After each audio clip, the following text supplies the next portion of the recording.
Buenas noches, hermanos, que Dios les bendiga. Les invito por favor a que abramos la Biblia en la carta a los Colosenses capítulo 1. Hoy vamos a culminar nuestro tema de quién es Jesús. Hemos estado avanzando de a poco en esta carta, tratando de resaltar algunos detalles importantes y un propósito del apóstol Pablo para poder, o que nos deja ver de manera implícito, es que esta carta es redactada principalmente para corregir algunas enseñanzas que estaban empezando a meterse en la iglesia de Colosas. Los hombres de aquel tiempo no negaban del todo a Cristo, pero lo rebajaban. Y el gran problema con rebajar a Cristo es que se hace ver que es necesario algo más. Como si Cristo fuera incompleto en su obra, en los beneficios que otorga al creyente, y por tanto el hombre necesita a Cristo, pero aparte algo más que llene. Y vamos a estar viendo esto en el transcurso de la carta. Y la razón es que los hombres acuden muchas veces a la moralidad, muchas veces al legalismo, muchas veces a una vida de ascetismo, que es renunciar a todo, pensando añadir o completar su vida espiritual. Pero Cristo es suficiente en todos los sentidos, no solamente en la salvación del creyente, sino también en su santificación que nos ofrece. Él es todo para el creyente. La semana pasada vimos que una primera respuesta a esta pregunta sobre quién es Jesús, y la respuesta sencilla es que Él es la imagen del Dios invisible. Y la razón es que Él es el primogénito de toda creación. Ahora, déjenme decirle algo, hermanos, antes de empezar a meditar en nuestro pasaje. Yo considero que todos los hijos de Dios, todos los que somos creyentes, estamos expuestos diariamente a una gran tentación, y a veces es muy sutil que la pasamos desapercibido.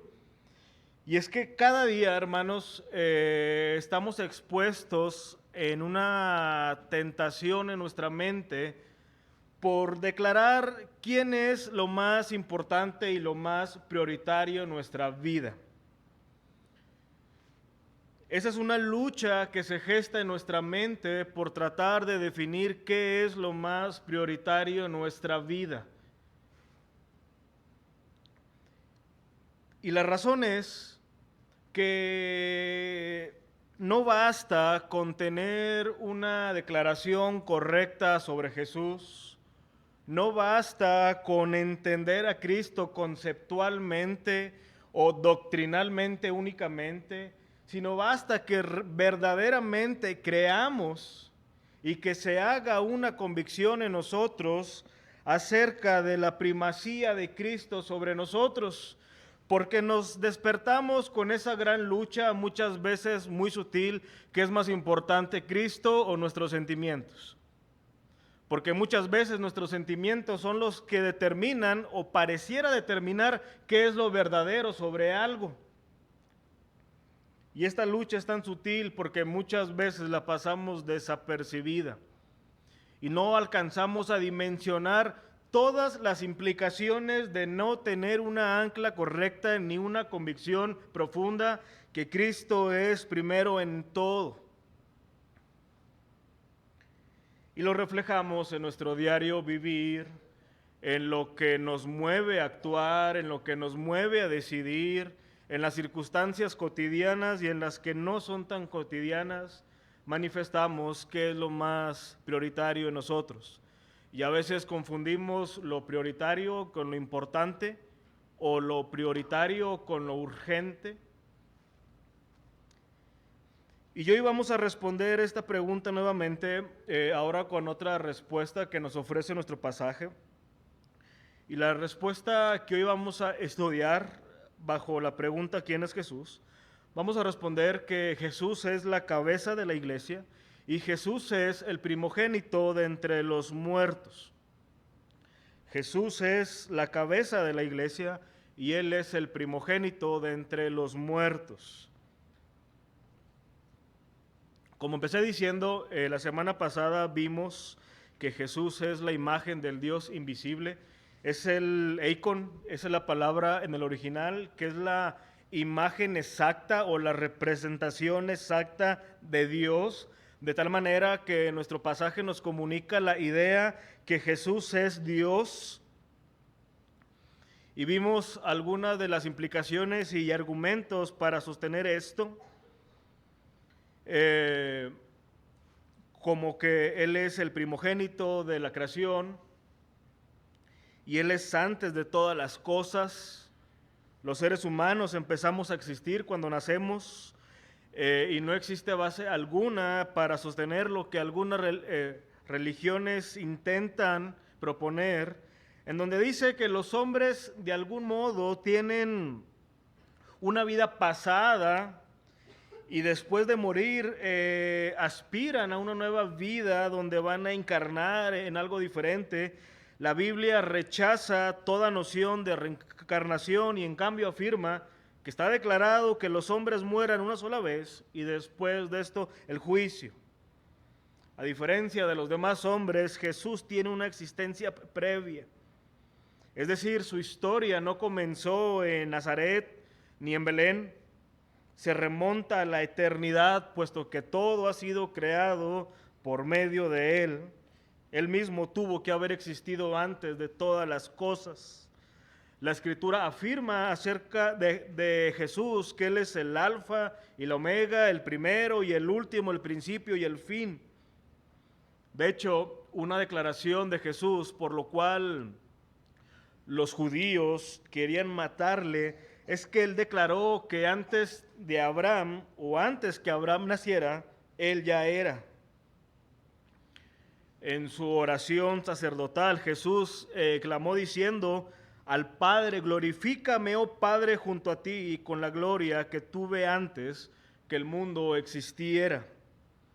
Y puesto que Jesucristo es antes que todas las cosas en el tiempo y en su preexistencia eterna, también lo está en su preeminencia y su señorío. Nosotros pues, hermanos, somos llamados a enaltecer a Cristo. Y nuestro pasaje de manera muy general nos da dos razones generales para enaltecer a Cristo. Vimos que Él es el primero sobre la creación y explicamos qué significa la palabra primogénito. Pero ahora vamos a ver que Jesús también es el primogénito en la redención. Jesús es el primogénito en la redención. Y este segundo motivo es el que nos atañe en esta noche. Y en primer lugar, hermanos, yo quisiera que veamos que dentro de este encabezado general, que Él es el primogénito sobre la redención, Jesús es cabeza de la iglesia. Y vean nuestro pasaje para tenerlo en mente. Vamos a ver desde el versículo 15 al versículo 18. Empieza diciendo Pablo que Él es la imagen del Dios invisible, el primogénito de toda creación, porque en Él fueron creadas todas las cosas, las que hay en los cielos y las que hay en la tierra, visibles e invisibles, sean tronos, sean dominios, sean principados, sean potestades, todo fue creado por medio de Él y para Él. Y Él es antes de todas las cosas, y todas las cosas en Él subsisten. Ya aquí nuestro primer encabezado de esta noche. Y Él es la cabeza del cuerpo que es la iglesia, el que es el principio, el primogénito de entre los muertos. Es a partir de este verso, del versículo 18, que inicia este segundo párrafo, lo que algunos consideran como un himno, en el cual versa sobre la relación de Cristo ahora con su iglesia. En este párrafo, hermanos, ya no vamos a ver a Cristo como Señor sobre su creación de manera muy general, sino que ahora vamos a pasar a una particularidad. Jesús es Señor de la iglesia. Pasamos de considerar a Cristo como el primero en toda la creación a verlo desde un plano más personal y espiritual. Él es Señor sobre la iglesia, Él es la cabeza de la iglesia. Referirse a Cristo como cabeza de la iglesia parece ser una novedad en las epístolas de Pablo. Porque si usted lee la carta a Gálatas, a los Efesios, Romanos incluso, usted puede ver que Pablo habla de la iglesia como un cuerpo, el cuerpo de Cristo. Pero aquí no solamente habla del cuerpo, sino que habla de la cabeza de ese cuerpo, que es Cristo. De hecho, cada vez, hasta antes de llegar a este punto, cuando Pablo está hablando del cuerpo de Cristo, lo hace para darnos un sentido de responsabilidad mutua como miembros. Y nos habla de la funcionalidad de la iglesia y de lo armonioso que es cuando los miembros hacen su labor correctamente de manera muy general. Pero aquí emplea la metáfora de la cabeza para señalar la supremacía de Cristo sobre la misma. Y esto es muy importante a destacar por las implicaciones que esto tiene. Y cuando estaba meditando en esto, no pude dejar de pensar en la época que vivimos, en la que no se soporta el concepto de autoridad ni de sumisión. Yo pienso que como nunca antes, en los últimos años, hay un fuerte ataque contra el concepto de autoridad y contra el concepto de sumisión. Nadie debe someterse a nadie, es lo que proponen, y donde todos deben de hacer prevalecer sus propios derechos, y sobre cómo estos, los criterios personales, los juicios personales sobre todas las cosas son la verdad, de tal manera que cada quien dice tener su propia verdad. Y pareciera ser que así está contenta la sociedad. Tú tienes una verdad sobre algo que es tu opinión, tú tienes una verdad. Caemos en el relativismo. Y en donde más se ha visto atacado el concepto de autoridad, sin duda alguna, es en la familia. Es en la familia. En esta época posmoderna se trata de borrar el rol que Dios ha dado al marido. Se borra, se denigra, se ridiculiza, de tal manera que pensamos que un concepto de autoridad dado por Dios en esta época posmoderna ya es algo del pasado. Así se presentan los nuevos libros, donde cómo los hombres se deben de acoplar a las nuevas masculinidades, a una masculinidad frágil, moderna. De hecho, se suele decir que ahora estamos en una época que es políticamente incorrecto decir que en el contexto familiar una esposa debe de someterse a la autoridad del marido. Es algo que ya no se puede decir públicamente, que ya no se puede declarar porque es anticuado.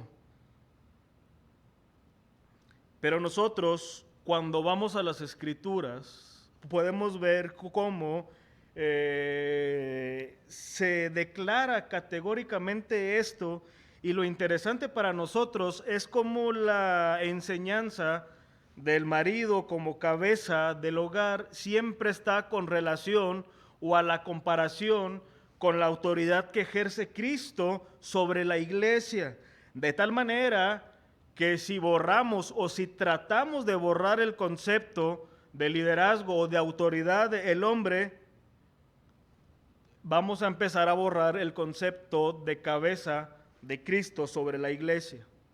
Y eso es muy delicado. Pensar que Cristo no es la cabeza de la iglesia, que Él no es el Señor sobre ella, de tal manera que la iglesia puede perder su rumbo y puede pensar que el Señor de la iglesia es nuestra opinión, son nuestras sugerencias, son nuestros ideales, y no Cristo. Así que si borramos el concepto de autoridad que la Escritura delega, indudablemente vamos a afectar también el concepto de autoridad que Cristo declara de sí mismo sobre la iglesia. Pero hagámonos la siguiente pregunta. ¿En qué aspecto Cristo es la cabeza de la iglesia? El versículo 18 así dice: y Él es la cabeza del cuerpo que es la iglesia. Lo declara categóricamente, sin lugar a especulaciones, sin lugar a dudas. Cristo es la cabeza de la iglesia. Y nosotros nos tenemos que preguntar en qué aspecto o cómo se manifiesta que Cristo es la cabeza de la iglesia. Bueno, lo primero que debe de surgir a nuestra mente cada vez que vemos esto es que esta declaración afirma que Cristo asume la responsabilidad de edificar a la iglesia y que también tiene el derecho de autoridad sobre la misma. No es elegir entre estas dos opciones, es abrazar ambas. Cristo asume la responsabilidad de edificarla y al mismo tiempo tiene el derecho sobre la misma. En las Escrituras, la autoridad siempre debe de ir acompañada por un sentido de responsabilidad, y la responsabilidad bien asumida da lugar a la autoridad. Se suele decir que cuando se ejerce o se trata de ejercer la autoridad sin un verdadero amor, se cae en la tiranía. Nadie tiene derecho a ejercer autoridad en nombre de Dios si no ama y se cuida sacrificalmente a los que están bajo su señorío.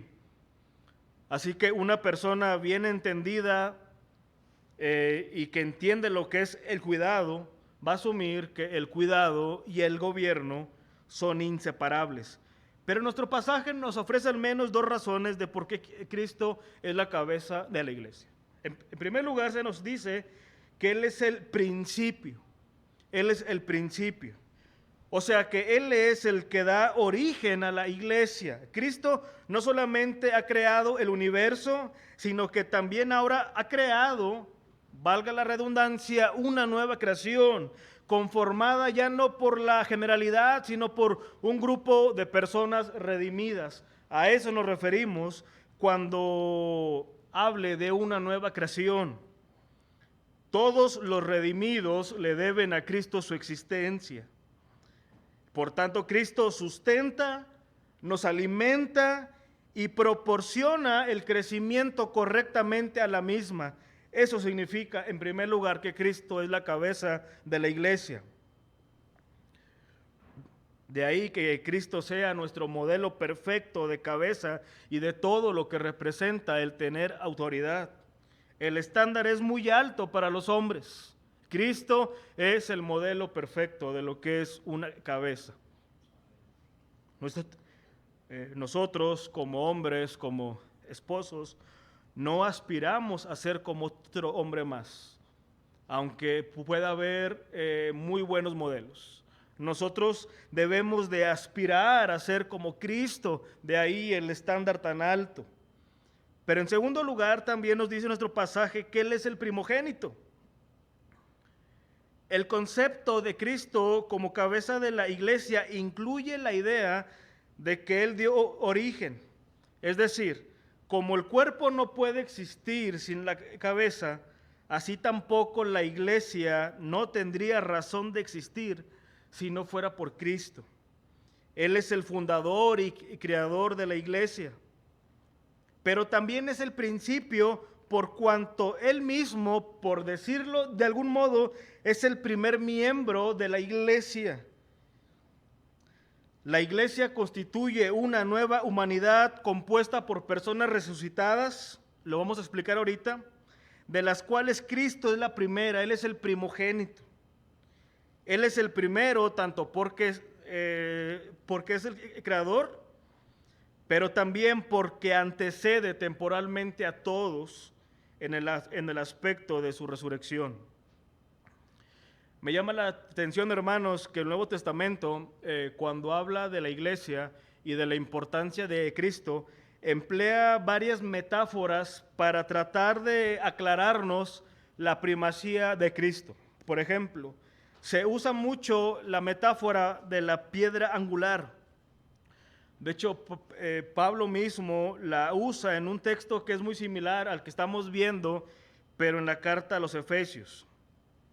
Y suele usar la piedra angular para decir que es el principio de un edificio, tanto que es la primera piedra sobre la cual está fundada la iglesia. Estas piedras que van a ir después de Cristo dependen de Cristo y son puestas en relación a Cristo.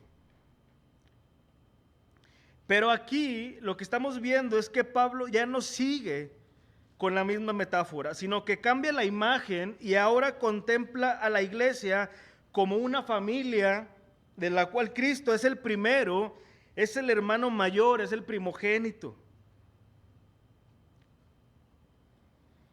Esto es muy importante para nosotros porque cuando vemos a Cristo como cabeza de la iglesia, vamos a entender y tenemos que ir abrazando y descansando que Cristo es quien nos sustenta, que nos cuida, y sobre todo, hermanos, vamos a ir entendiendo que el camino de una iglesia, su cuidado no está en manos de hombres débiles como nosotros, sino que está en manos de Cristo, que es perfecto.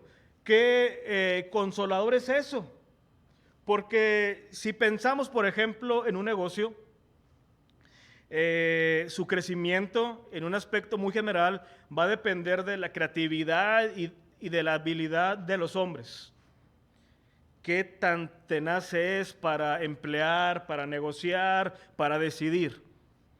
Pero la iglesia no es un negocio, la iglesia no es nada equiparable a este mundo.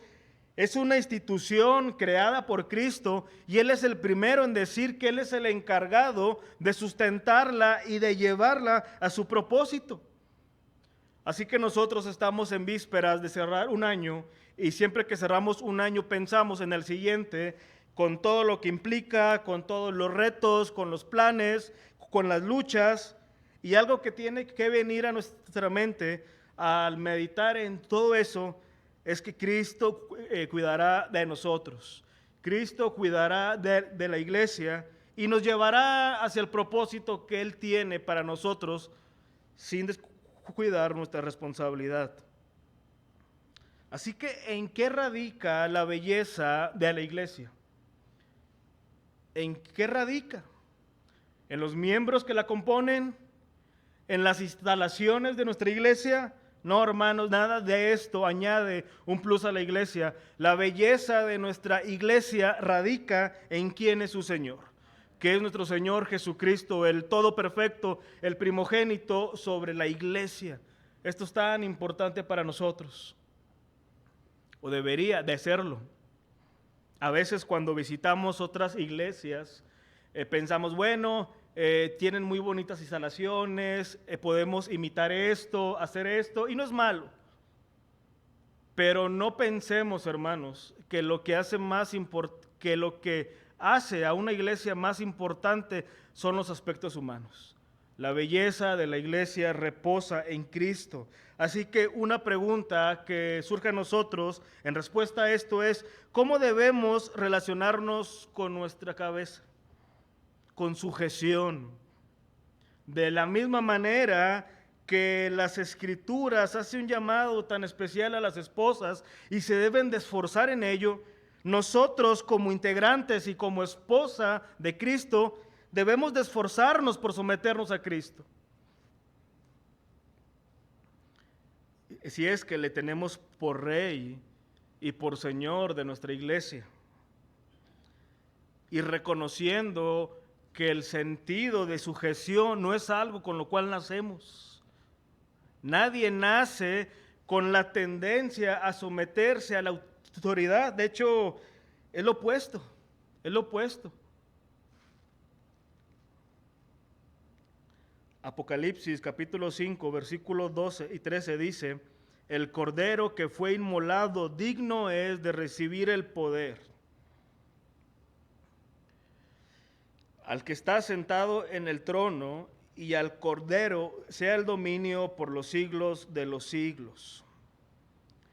Así que nosotros tenemos una primer imagen de Cristo como cabeza de la iglesia que nos debe de llevar a admirar que la iglesia es bella por su Señor. A pesar de nuestras imperfecciones terrenales, la iglesia es hermosa, puesto que Cristo es su Señor. Pero en segundo lugar, hermanos, también nuestro pasaje nos habla de que Jesús es el primogénito entre los muertos. Vean, así termina el versículo 18, el que es el principio, el primogénito de entre los muertos. ¿Qué significa esto? Bueno, Jesús es el primer hombre que ha resucitado de verdad. Es decir, el primero que resucitó para nunca más morir. Porque muchas personas cuando ven esto dicen, en el Antiguo Testamento ya había personas que habían resucitado antes que Cristo. Y es cierto. También antes de la resurrección de nuestro Señor hubo hombres que resucitaron. De hecho, nuestro propio Señor resucitó a algunos. Pero la gran diferencia es que todos estos hombres resucitaron para volver a morir. Pero Jesús es el único que resucitó para nunca más gustar la muerte. Vean lo que dice Romanos 6:9. Cristo, habiendo resucitado de entre los muertos, no volverá a morir. Ya la muerte no tiene dominio o no se enseñorea de él. Él es el primero en resucitar con cuerpo glorificado. De hecho, dicho de una manera teológica, la resurrección de Jesús se suele ver o observar como el amén del Padre o la aprobación del Padre al sacrificio hecho por Cristo. Es decir, cuando Cristo resucitó, estaba diciendo que el Padre había visto con agrado su sacrificio en la cruz. Pero lo grande de la palabra primogénito, bajo el contexto que estamos viendo, es que nos da a entender que, puesto que Cristo es el principio de una nueva humanidad, habrá muchos más que le seguirán desde la muerte a la vida. Dios tiene la intención de llevar a muchos hijos a la gloria, hijos de Dios y hermanos del primogénito. Además, si Jesús es el primogénito dentro de los muertos, el primero que resucitó en verdad, esto nos da una garantía de nuestra futura resurrección. Si Jesús en verdad resucitó, esto es un argumento suficiente para descansar en nuestra futura resurrección. Cuando Jesús resucitó, no solamente ganó una victoria personal sobre la muerte, sino que la ha ganado en beneficio de todos los que creemos en Él. Como consecuencia, no solo es el primogénito dentro de los muertos, sino también el primogénito entre muchos hermanos. Vean lo que dice Romanos 8:29. Porque a los que antes conoció, también los predestinó para que fuesen hechos conforme a la imagen de su Hijo, para que Él sea el primogénito entre muchos hermanos. Así que Jesús, siendo las primicias de entre los muertos, hay una buena esperanza de una gran cosecha en el gran día de la resurrección. Nosotros, hermanos, cuando leamos un pasaje que aluda a la resurrección de Cristo, tiene que venir en nosotros una firme convicción de que eso es garantía para nuestra futura resurrección, cuando sea el momento. Él, habiendo vencido a la muerte, Él tiene las llaves del Hades y Él tiene autoridad sobre la vida y sobre la muerte. Él forja el camino para los que creen en Él, abre las puertas de la vida, determina la muerte, es autor de salvación, puesto que Él es el primero en resucitar para nunca más morir. De hecho, cuando pensamos en el primer Adán, tiene que venir a nuestra mente que en Adán todos morimos, pero en el segundo Adán, que es Cristo, todos resucitaremos si estamos en Él. El primer Adán nos lleva a la muerte, pero el segundo Adán, que es Cristo, nos lleva a la vida, a nuestra futura resurrección. Eso es lo que nos intenta comunicar Pablo acerca de quién es Jesús. Él es el primero en resucitar dentro de los muertos. No tenemos una idea clara de las enseñanzas que estaban circulando por Colosas, pero muy probablemente aquellos hombres intentaban comunicar una idea de una resurrección mundana. Pero Pablo corrige esto a decirle, no, sí hay resurrección, pero es en Cristo. Y Él fue el primero en resucitar para nunca más morir. Y por tanto tenemos una firme esperanza de resurrección gracias a que Cristo es el primogénito de entre los muertos. Nuestra esperanza es doble, hermanos, es doble. ¿Por qué digo esto? Porque Jesús, al haber resucitado, ya nos deja un pequeño sabor, un pequeño anticipo de los beneficios de una vida resucitada. Ya podemos contemplar una comunión con el Señor, ya podemos degustar algo de Dios, de su cuidado, y este saborear de los beneficios nos debe de llevar a anhelar lo que va a ser el sazón completo de una vida nueva en Cristo por la eternidad. Vean Colosenses capítulo 3. Pablo ya les habla a los creyentes como hombres resucitados. Ven, dice, si pues habéis resucitado con Cristo, buscad las cosas de arriba, donde está Cristo sentado a la diestra de Dios.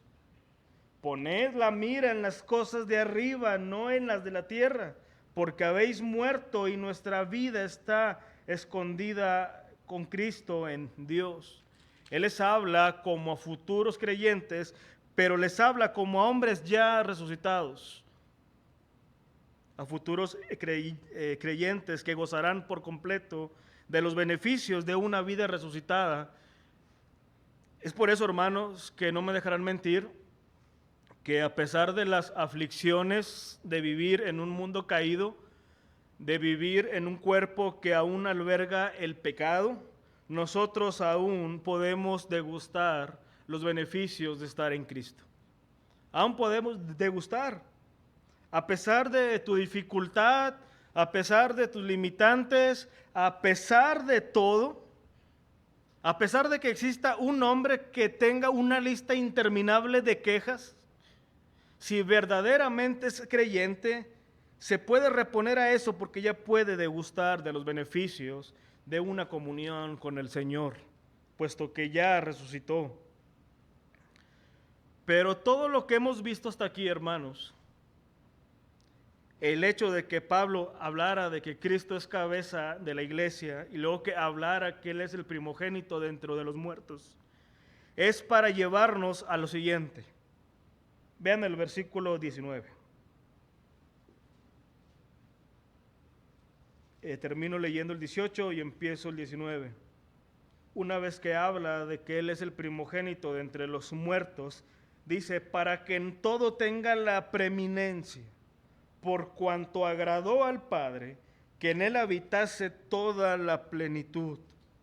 El fin es llevarnos a entender que en Cristo habita toda la plenitud del Padre, como más adelante lo va a decir el apóstol Pablo en la carta. ¿A qué se refiere Pablo cuando habla de toda plenitud? Pues nuestro contexto inmediato es evidente que nos habla de la primacía que nos acaba de mencionar Pablo de Cristo, pero también, sin duda alguna, habla de lo que más adelante vamos a estar viendo, que nos dice todo lo que habita en Cristo. Por ejemplo, en Colosenses capítulo 2, versículo 3, se nos dice que en Cristo están escondidos todos los tesoros de la sabiduría y del conocimiento. Y nos da la razón en el versículo 9, porque toda la plenitud de la deidad reside corporalmente en Él. Aquí el apóstol Pablo contempla no solo el señorío de Cristo, sino también su plena deidad y su absoluta suficiencia salvadora. En Colosenses y en Efesios, que son cartas muy similares, al menos aparece 6 veces la palabra plenitud, sin contar las palabras similares como llenar, contemplar o cumplir. De hecho, más adelante, si Dios nos da vida, vamos a estar viendo de manera muy práctica cómo podemos aplicar que Cristo es totalmente pleno y eso cómo nos afecta a nosotros. Pero hay un problema cuando nosotros no llegamos a comprender y no llegamos a hacer una convicción de que en Jesús mora toda la plenitud. Y esa es la tentación que yo me refería al principio. Cuando un creyente no entiende las implicaciones, no solamente intelectualmente, cuando no entiende las implicaciones que en Cristo habita toda la plenitud, no van a poder entender que estamos completos en Él. Y por lo tanto, el creyente va a ir en busca de algo que verdaderamente lo haga sentir satisfecho. De ahí que los creyentes acuden a las cosas de este mundo para tratar de hallar un sentido de pertenencia, para desarrollar un contentamiento, para buscar la felicidad, porque ignoran que en Cristo habita toda la plenitud y que en Él puede un hombre estar completo. ¿Y cómo se manifiesta esto? Pensando que afuera vamos a hallar lo que ya tenemos en Cristo. ¿Piensas, hermano, que el dinero te puede dar la felicidad que no te proporciona Cristo? ¿Piensas, hermano, que la salud te va a dar la seguridad que solamente está en Cristo?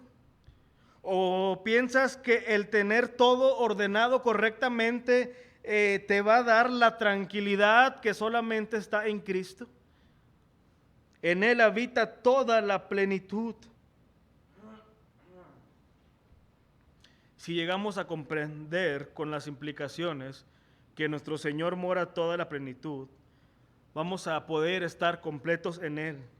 Y que fuera de Cristo no hay ni salvación, ni verdadero consuelo, ni verdadero contentamiento. Porque como decía un escritor, Cristo es como un estanque lleno de agua en el cual sus reservas nunca se agotan, ni siquiera disminuyen. Él tiene reservas insondables de gracia, de amor, de poder, de sabiduría, de conocimiento. Todo es inagotable en Cristo. En cambio, si tratamos de decir las mismas afirmaciones sobre una persona, nos vamos a dar cuenta que la paciencia de las personas sí tiene un límite, que la tranquilidad de las personas suele rápidamente esfumarse ante los eventos, que ningún trabajo es seguro, que ninguna salud es para siempre, pero nuestro Señor habita toda la plenitud e inagotablemente siempre va a ser así. Así que, ¿cómo no adorar a Jesús? ¿Cómo no temer a Jesús y cómo no enaltecer a nuestro Señor, puesto que Él es la imagen del Dios invisible? Él es el primogénito de la creación, Él es la cabeza de la iglesia y Él es el primogénito de entre los muertos. Hermano, mucho cuidado cuando tengas la oportunidad de testificar de Cristo y tus palabras sean de que Él es o Él fue un gran maestro. Él fue un gran hombre que nos enseñó a cómo lidiar en la sociedad. Él fue un gran consejero. No caigamos en el error del joven rico e ir a Él diciéndole que Él es un Señor bueno o alguien que nos enseñó cosas buenas. No, Él no solamente nos enseñó cosas buenas. Él nos declaró que es Dios mismo. Y concluyo, hermanos, de la siguiente manera. En nuestra condición caída, necesitamos muchas veces recordarnos cosas que nos hagan volver a enfocarnos correctamente. Y una de las verdades que necesitamos recordarnos diariamente es nuestra condición. Y tal parece que esa es la idea con la cual concluye Pablo este pensamiento. Vean los siguientes versículos a partir del versículo 21. Él habla de que nos reconcilió por medio de Cristo, pero él termina diciendo, y a vosotros también, o sea, ustedes creyentes, que en otro tiempo eras enemigos en vuestra mente y hacíamos malas obras, ahora nos ha reconciliado y nos ha permitido permanecer a su cuerpo por medio de un sacrificio perfecto que fue su muerte. Y el fin es presentarnos santos, sin mancha e irreprensibles delante de Él. Y la evidencia es permanecer firmes en la fe, sin movernos de nuestra esperanza, que es el Evangelio. Hermanos, qué mayor razón para vivir en sumisión a Cristo, enalteciendo su nombre, que recordando nuestra condición, recordando de dónde nos rescató y recordando en el presente que es gracias a Él que tenemos esto. Es gracias al Señor Jesucristo que tenemos esa familia, que pertenecemos a su iglesia, que gozamos de una salvación y sin Cristo, hermanos, ahorita caminaríamos sin rumbo, perdidos, sin esperanza. Pero gracias sean dadas a nuestro Señor Jesucristo, que nos ha librado de la muerte y hoy gozamos de una salvación incomparable, incomparable, hermanos. Oremos.